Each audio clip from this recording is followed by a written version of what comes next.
As a psychiatrist, what really got my attention was that it improved my mental health significantly, and I wasn't even trying. When I was experiencing all kinds of health issues in my early 40s, despite doing everything correctly, eating low fat, low cholesterol, calorie restricted diet that was high in fiber, mostly whole foods, and exercising religiously, despite doing all of those things, my health was declining in my early 40s in ways that was true for a lot of my patients as well. And I had no idea how to help my patients with these issues. These were things like chronic fatigue and IBS and fibromyalgia and migraine headaches, very common in middle-aged people and older and even younger people nowadays. So when I encountered those issues, and I was working at Harvard at the time, I had access to all kinds of specialists, caring, intelligent, thorough.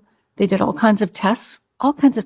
And they said everything is normal. There's nothing wrong. Of course there was something wrong. So I instinctively started experimenting with my diet. And long story short, 6 months later, trial and error changes, food and symptom journal. At the end of 6 months, the diet that I ended up on purely by trial and error was almost upside down and backwards from what we're told is healthy for us. And that was the diet that resolved every single one of my physical health symptoms. But as a psychiatrist, what really got my attention was that it improved my mental health significantly. And I wasn't even trying. I wasn't even aware that my mental health needed that much attention.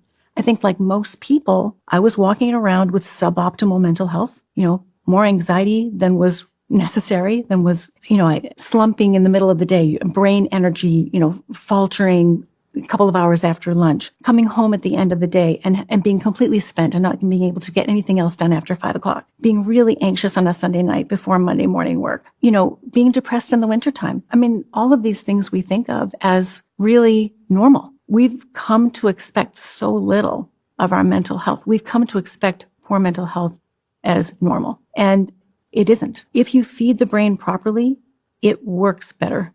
And you can expect so much more of yourself. So when that happened to me, I thought, well, that's interesting.